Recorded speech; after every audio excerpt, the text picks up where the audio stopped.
Senator Bob Corker, Republican from Tennessee, chairs the Senate Foreign Relations Committee. Senator, good morning. Nice to see you. Good morning. Good to be with you. Let's start with this situation in Niger. Reporting now says that these soldiers may have been set up, that these tribal leaders may have delayed them and waited for this trap to be set so that they were attacked, which raises questions about what the mission was. Did the mission change? Was the intelligence faulty? I'm sure you're going to be a part of that briefing on Capitol Hill on Thursday. What's your most pressing question? Well, look, the military is really good about methodically going through this and trying to get the facts out, and I'm sure on Thursday even they will not be complete. The bigger issue is what is it we're doing around the world, and we're going to begin to have hearings a week from last night here in the Senate Foreign Relations Committee. I think the Armed Services Committee is doing the same. We have troops throughout the world that are fighting extremists that wish us harm. And yet we're working off an old congressional authorization for the use of force that was put in place in '01. And I think just an examination of what we're doing around the world, what the directives are, what freedoms our troops have on the ground, which you know, in many cases in the past they've been hamstrung. But this is going to begin a bigger debate that really was already underway, but it's going to be a part of that. And Senator, let me just ask you, because as you well know, your colleague Senator Graham on the Republican side, Senator Schumer on the Democrat side, acknowledged this weekend they didn't even know that we had that number of soldiers operating in Niger. Did you know? Were you surprised? Are you concerned if you didn't? No, I did know. I received a congressional notification, I think it was in June. They likely did too, and just maybe somehow didn't see that or notice it. But I was aware, and I think at the time they notified us we had 600 to 700 troops that were there. And as time goes on, you know, these things expand. But yes, I was aware that we had troops there. Let me move on to another subject, something else happening in Washington today. The president's going to go to Capitol Hill and take part in that Senate Republican lunch and talk about tax reform. I believe you called this a photo op, which leads me to believe you don't think this is about governing. This is more about a show. Can you explain that? Typically when something's getting ready to be launched like this, you know, there's kind of a photo op, if you will. It's the tax writing committees in the Senate and the House that are going to be laying out the $4 trillion in loophole closings that need to take place. Hopefully the White House will step aside and let that occur in a normal process. I know recently the White House in a couple of cases has been taking things off the table, and I would just say there's a lot of work to be done. The spinach part of this, the tough part of this is upcoming over the next several weeks. So your message to the president, leave well enough alone?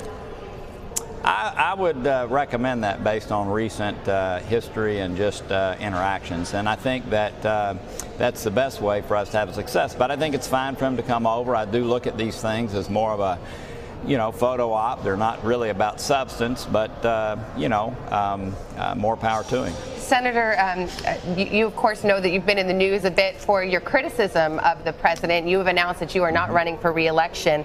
I've read what you said pretty carefully, and among the comments you made is that you're concerned his comments, the president's comments, could put us on the path to World War III. Yeah. Let me put it bluntly. Left to his own devices, do you think the president is a threat to national security? I think that there are people around him that work in an effort to contain him. That would be Secretary Mattis and Tillerson and General Kelly there as Chief of Staff. Well, that almost seems to accept the premise of the question, if he needs to be contained. I do think when you have the kind of issue we're dealing with in North Korea, where we have a very unstable leader there, when you send out tweets into the region to raise tensions, when you kneecap, which is what he's done publicly, when you kneecap your Secretary of State, whose diplomacy you have to depend upon to really bring China to the table to do the things that need to be done, back-channeling in some cases to North Korea.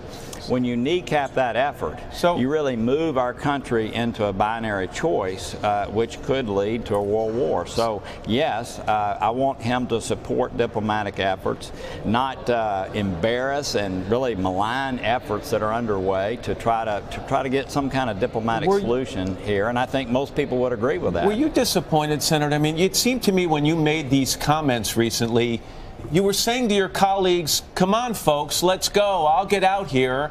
and let's speak truth to power. And then there was this thud and a kind of eerie silence. Are you disappointed that more of your colleagues didn't speak their minds following your comments? You know, not really. Look, I came here in a missional way. I'm serving 2 terms and leaving.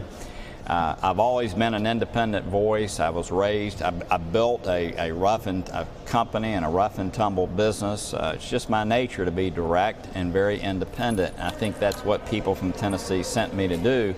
And so this has been building for some time as I've watched the way the White House has operated. My concerns have continued to rise, and look, I'm one senator who is expressing what I believe to be sincere, what I know to be sincere concerns, and other senators may have other issues they're dealing with, but this is the role that I believe I should play for the good of our country and for the good of the world, really.